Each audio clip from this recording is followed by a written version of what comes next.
ये कहानी एक ठंडी रात की है, जब मेरे पति दीपक जी अपने दोस्त राजेश को घर लाए। उस शाम मैं पहले से ही खाना बना चुकी थी।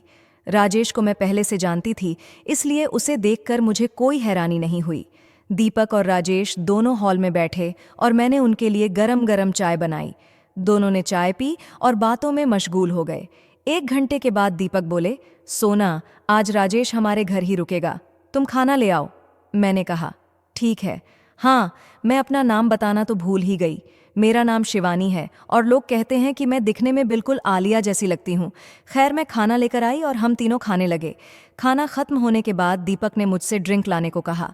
मैंने ठीक है कहा और ड्रिंक लाकर दी। कुछ ही समय बाद दीपक ने फिर मुझसे कहा, सुनो, ताश के पत्ते भी लेकर आओ। मैंने पत्ते भी ला दिए। दीपक ने मुझसे एक कंबल नीचे बिछाने को कहा ताकि वो आराम से ताश खेल सकें। मैंने कंबल बिछा दिया और उनका खेल शुरू हो गया। जैसे जैसे समय बीतता गया, दीपक नशे में आने लगे और उनकी बातचीत में शर्त लगाने का जिक्र भी आने लगा। कुछ समय बाद राजेश ने मेरी ओर इशारा करते हुए कहा, अगर मैं जीतता हूं तो भाभी जी को अपनी साड़ी उतारनी होगी। ये सुनकर मैं असहज हो गई, लेकिन दीपक ने मुझे यह कहकर समझाया कि वो खेल में जीतकर मुझे ऐसा करने से बचा लेंगे। पहला राउंड शुरू हुआ। दीपक ने पत्ते बांटे और कुछ ही समय में वो जीत गए। मैं राहत महसूस कर रही थी, लेकिन राजेश ने तुरंत दूसरी शर्त लगा दी। उसने कहा कि अगर वो जीत गया तो मुझे साड़ी के साथ साथ ब्लाउज और पेटीकोट भी उतारना पड़ेगा। इस शर्त को सुनते ही मैं बहुत डर गई, क्योंकि मुझे राजेश की आंखों में एक अलग ही नज़र दिखाई दे रही थी। लेकिन दीपक ने राजेश की शर्त मान ली। मैं एक बार फिर दीपक को समझाने की कोशिश की, पर वो नहीं माने। अब दूसरा राउंड शुरू हो चुका था। खेल के दौरान मेरे मन में कई तरह की आशंकाएं आने लगीं। 20 मिनट बाद राजेश के चेहरे पर एक मुस्कान आई और उसने अपने पत्ते दिखाए। राजेश जीत गया था। मेरा दिल जोर जोर से धड़कने लगा, क्योंकि मुझे अब अपनी साड़ी और ब्लाउज भी उतारने के लिए कहा गया था। दीपक ने इशारा किया कि मुझे शर्त पूरी करनी होगी। बहुत हिम्मत जुटाकर मैंने साड़ी का पल्लू नीचे गिराया और धीरे धीरे अपनी साड़ी उतार दी। अब मैं सिर्फ ब्लाउज और पेटीकोट में थी। राजेश की निगाहों में एक अजीब सी चमक थी और वो मुझे उत्सुकता से देख रहा था। तभी मुझे ख्याल आया कि मैंने पेटीकोट के नीचे कुछ नहीं पहना है। अगर पेटीकोट उतारूंगी तो मैं पूरी तरह से नंगी हो जाऊंगी। इसलिए मैं अपने कमरे में जाने लगी। तभी राजेश ने मुझे रोककर पूछा, भाभी जी, आप कहाँ जा रही हैं? पहले अपनी शर्त पूरी करिए। मैंने बहाना बनाते हुए कहा, बस 2 मिनट में आती हूँ। राजेश ने फिर पूछा, क्यों? आपको ऊपर जाने की क्या ज़रूरत है? मैंने धीरे से उसके कान में कहा, मैंने नीचे कुछ नहीं पहना है। पेटीकोट के अंदर मैं नंगी हूँ, इसके लिए कमरे में जा रही हूँ। वह बोले, ठीक है, आप जाओ। मैं कमरे में आ गई और मैं दोबारा से नीचे आ रही थी और मुझे बहुत ही शर्म भी आ रही थी कि मुझे मेरे पति के कारण से नंगी होना पड़ेगा, वह भी राजेश के सामने। फिर मैं नीचे आ गई।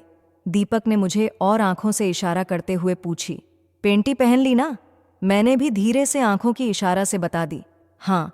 और पहले तो राजेश जी हमें ही देख रहे थे और बोले, दीपू, क्या इशारेबाजी हो रही है आप दोनों में? तब मैं जल्दी से बोली, कुछ नहीं, बस यूं ही। तब राजेश बोले, ठीक है भाभी जी, अपना काम शुरू करो। मैं बिना कुछ बोली ही अपने ब्लाउज के हुक खोलना शुरू कर दिया और धीरे धीरे सारे हुक खोल दिए। मेरा बेल हाउस खुला चुका था और मेरे लाल रंग की ब्रा उसमें से अब दिखने लगा था। मैंने अपना ब्लाउज उतारकर बेंच पर रख दिया और फिर मैंने अपनी पेटीकोट का डोरी पकड़ा और उसे भी खींच दिया। पेटीकोट भी नीचे जमीन पर गिर गया। मैं सिर्फ ब्रा पेंटी में रह गई। मुझे अब खुद पर शर्म सी आ रही थी। मैं गैर मर्द के सामने थी और वह मुझे घूर जा रहा था और मैं कुछ नहीं कर सकती थी। राजेश जी मुझे ही देख रहे थे। राजेश जी 5 मिनट तक मुझे देखते रहे और मैंने अपनी दोनों आंखें नीचे झुका ली थीं। तभी मेरा पति बोला, ड्रिंक। मैंने फिर से दोबारा दोनों को ड्रिंक बनाकर दिया और दोनों ने अपना चौथा ड्रिंक खत्म कर लिया। तभी राजेश जी बोले, मुझे अच्छा नहीं लग रहा कि भाभी जी ऐसे मेरे सामने इस हालात में खड़ी है। मैं चाहता हूं कि वह अपनी सड़ी दोबारा पहन ले, लेकिन आपको दोबारा खेलना पड़ेगा खेल। अगर आप जीत गए तो, पर अभी के लिए भाभी जी आप कपड़े पहन सकती हैं, और हाँ, अगर हार गए तो भाभी जी को तो अब पूरी तरह से नंगा होना पड़ेगा। दोनों काफी नशे में हो चुके थे और मेरे पति को बिल्कुल होश नहीं था और उनकी जुबान भी अब लड़खड़ा रही थी धीरे धीरे, और आंखें भी भारी हो चुका था, गर्दन भी नीचे झुक चुकी थी। फिर राजेश जी बोले, अगर तुम जीते तो अभी 500 तुम्हारे अकाउंट में। उनकी वह शर्त सुनकर मेरा पति मान गया, लेकिन मुझे बहुत गुस्सा आया। वह अब खेलने के हालात में नहीं थे और फिर खेल शुरू हुआ। इस बार फिर से राजेश के चेहरे पर एक रौनक आई। अब मुझे खुद का होश नहीं था, इसलिए मैंने भी एक पैक खुद ले लिया ताकि इस बेइज्जती को आराम से मैं सहन कर सकूं।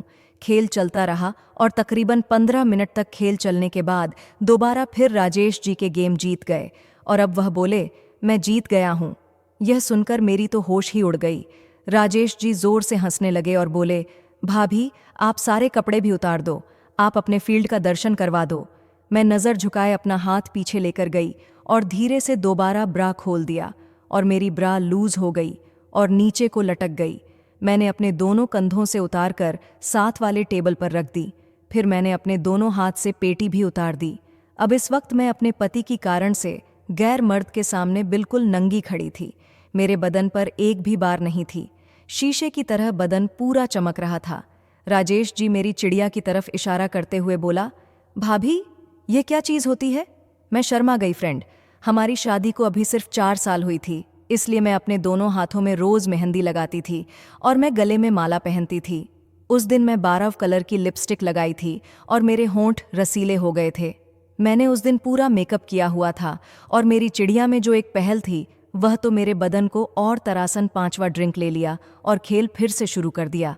इस बार दीपक उल्टी सीधी चालें चल रहे थे।